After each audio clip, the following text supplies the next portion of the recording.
আমরা সংযোগ সড়কটার একেবারে যে অংশটা সবচেয়ে বেশি ক্ষতিগ্রস্ত সেই জায়গাটা আমরা দেখানোর চেষ্টা করছি।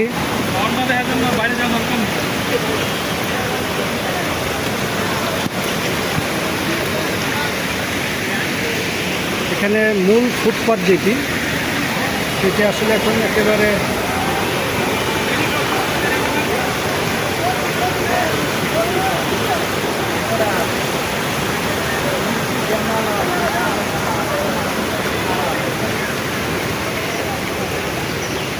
বলো কি অবস্থা, কি দেখতেছেন? মিনি কক্সবাজার ইন গুলশান চাচ্চু। কেমন মনে হচ্ছে, কি দেখতেছেন?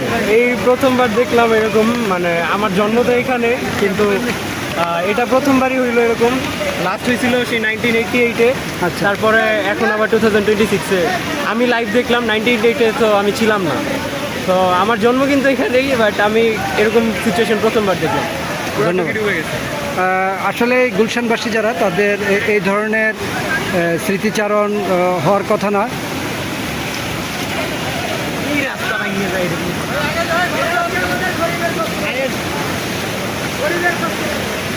কি অবস্থা বলেন তো, এখানে কি হয়েছে ঘটনাটা? আজকে সকাল 10টায় এখানে আসছি। আচ্ছা। তো আমি যখন 10টায় এদিক দিয়ে যাতায়াত করতেছিলাম তখন এটা ছিল প্রায় 1 থেকে 1.5 ফিটের মতো হচ্ছে আপনার এই ফুটপাথটা দাবানো ছিল। আচ্ছা। কিন্তু এর পরবর্তীতে পানি আপনারা দেখছেন যে এদিকে হচ্ছে বাড়িধারা নদা অঞ্চল থেকে শুরু করে এদিকে যে পানির ফ্লো, এই পানির ফ্লোটা অনেক বেশি পানি এখানে।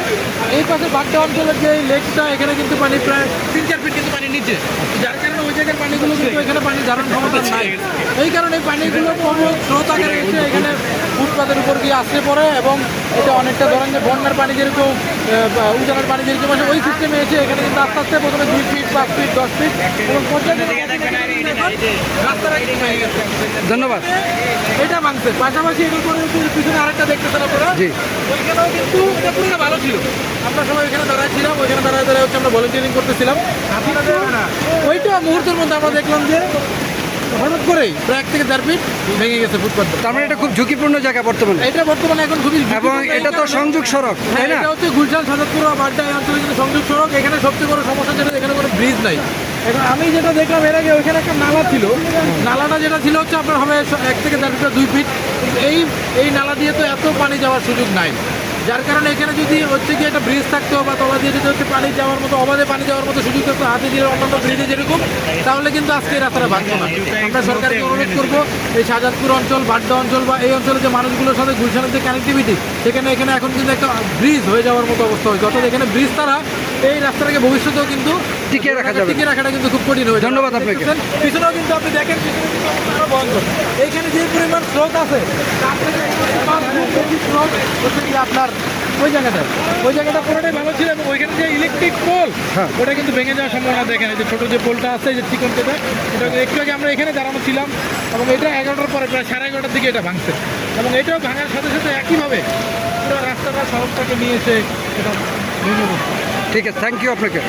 আমরা দাঁড়িয়ে আছি গুলশানের একেবারে সংযোগ সড়ক যেটি, এটা হচ্ছে গুলশানের সংযোগ সড়কে প্রবল স্রোতে পানি যাচ্ছে। আমরা দেখতে পাচ্ছি যে পুরো সংযোগ সড়কটি বিচ্ছিন্ন হওয়ার কারণে আপাতত সব বন্ধ করে দেওয়া হয়েছে। বিকল্প রাস্তা দিয়ে মানুষজন যাচ্ছে এবং প্রচণ্ড স্রোত, এখানে খড়ধারা স্রোত যেটা বলি আমরা, সেই স্রোত।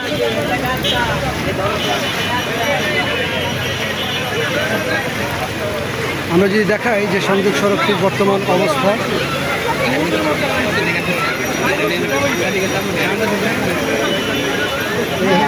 সংযোগ সড়কের অবস্থা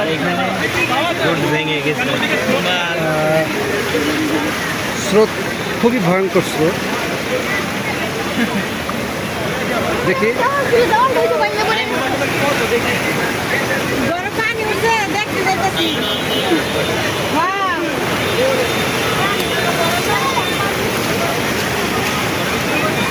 অর্থাৎ ফুটপাথ সহ মূল সড়ক ভেঙে একেবারে লেকে চলে গিয়েছে। আমরা আরেকটু দেখানোর চেষ্টা করছি। আমরা যদি বলি যে অর্থাৎ যেটা সংযোগ সড়ক ছিল, মূল গুলশানের যে দুই পাশের লেক যেটা ছিল, সেই লেকের এক পাশের পানি উপচে আরেক পাশের দিকে যাচ্ছে। মানুষজন সাধারণত এই ধরনের সিচুয়েশন আগে কখনো ওইভাবে দেখেনি। আমরা যদি আবার একটু দেখানোর চেষ্টা করি যে দুই পাশে বড় ধরনের ফাটল তৈরি হয়ে রাস্তাটি একেবারে ভেঙে পড়েছে, ফুটপাত সহ দেওয়াল সহ।